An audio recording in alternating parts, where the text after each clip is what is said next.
आज की दुनिया में सब कुछ तेजी से बदल रहा है, लेकिन हमारी मुस्कान, हमारी शांति और हमारा मन कहीं खोता जा रहा है।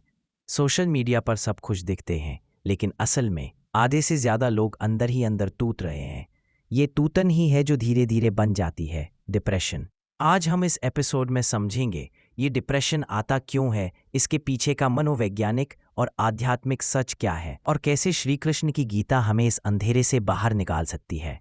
उद्देश्य: लोगों को यह बताना कि डिप्रेशन कमजोरी नहीं, बल्कि एक संकेत है कि हमारे जीवन का संतुलन बिगड़ चुका है। उन्हें यह सिखाना कि गीता के सिद्धांत मन के अंधेरे से रोशनी की ओर ले जा सकते हैं। युवाओं को यह एहसास कराना कि जीवन का मूल्य लाइक्स, मार्क्स या दूसरों की राय से तय नहीं होता। ये समस्या क्यों आती है? वैज्ञानिक दृष्टि से: 1. मस्तिष्क में केमिकल असंतुलन, सेरोटोनिन, डोपामीन और नॉरेपिनेफ्रिन का स्तर गिरना। लगातार स्ट्रेस से मस्तिष्क का रिवॉर्ड सिस्टम सुस्त हो जाता है। 2. सोशल मीडिया का प्रेशर, दूसरों की परफेक्ट लाइफ देखकर अपनी जिंदगी बेकार लगने लगती है। तुलना, कंपैरिजन से आत्मसम्मान घटता है। 3.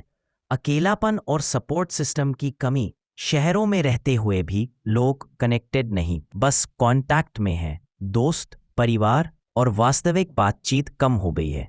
आध्यात्मिक दृष्टि से गीता अध्याय 6 श्लोक 5: उद्धरेदात्मनात्मानं नात्मानं अवसादयेत् आत्मैव ह्यात्मनो बन्धुर आत्मैव हरिपुरात्मना। अर्थ: मनुष्य स्वयं अपना मित्र है और स्वयं अपना शत्रु है। श्री कृष्ण का संदेश: डिप्रेशन में हमारा सबसे बड़ा दुश्मन हमारा अपना मन है, जो हमें गलत सोच, आत्मदोष और नकारात्मकता में फंसा देता है। आध्यात्मिक उपाय: अपने मन को अनुशासन में लाना और सकारात्मक दिशा में लगाना ही असली समाधान है। उपाय आध्यात्मिक और वैज्ञानिक मिलाकर: 1. नियमित ध्यान और प्राणायाम, मॉर्निंग रिचुअल, 15 मिनट का अनुलोम विलोम, 5 मिनट का ओम जप। वैज्ञानिक रूप से मस्तिष्क में सेरोटोनिन और एंडोर्फिन बढ़ाता है। आध्यात्मिक रूप से मन स्थिर होता है और भीतर शांति आती है। 2. जीवन का उद्देश्य ढूंढना। गीता में कहा गया, कर्मण्येवाधिकारस्ते, सिर्फ अपने कर्म पर ध्यान दो, फल की चिंता मत करो। लक्ष्य आधारित जीवन से मस्तिष्क की डोपामिन पाथवे सक्रिय होती है। 3. कृतज्ञता का अभ्यास, ग्रैटिट्यूड जर्नल, रोज 3 चीजें लिखो जिनके लिए आभारी हो। मस्तिष्क की सोचने की दिशा बदलती है। 4. डिजिटल डिटॉक्स, हफ्ते में 1 दिन बिना सोशल मीडिया के बिताना, मानसिक तुलना और चिंता कम होती है। 5. सेवा भाव, गीता अध्याय 3 में कर्मयोग का महत्व, किसी की मदद करना मन को नई ऊर्जा देता है। वैज्ञानिक रूप से दूसरों की मदद से ऑक्सीटोसिन बढ़ता है, जो खुशी का हार्मोन है। कहानी: राहुल 24 साल का, दिल्ली का एक आईटी प्रोफेशनल।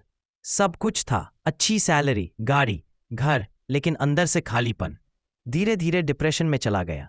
डॉक्टर ने दवा दी, लेकिन असली बदलाव तब आया जब उसने रोज सुबह ध्यान करना, श्री कृष्ण के श्लोक पढ़ना और वीकेंड पर अनाथ बच्चों को पढ़ाना शुरू किया। 6 महीने में वह पहले से ज्यादा खुश और आत्मविश्वासी हो गया। दोस्तों, डिप्रेशन कोई अंत नहीं, बल्कि एक संकेत है कि आपको अपने जीवन को नए ढंग से जीना है। गीता हमें सिखाती है कि अंधेरा कितना भी गहरा हो, एक छोटी सी रोशनी भी उसे खत्म कर सकती है। वो रोशनी है आपका आत्मविश्वास, आपका कर्म और आपका विश्वास भगवान पर। अगर इस वीडियो ने आपको जरा भी हिम्मत दी है, तो इसे अपने किसी दोस्त या परिवार के साथ जरूर शेयर करें।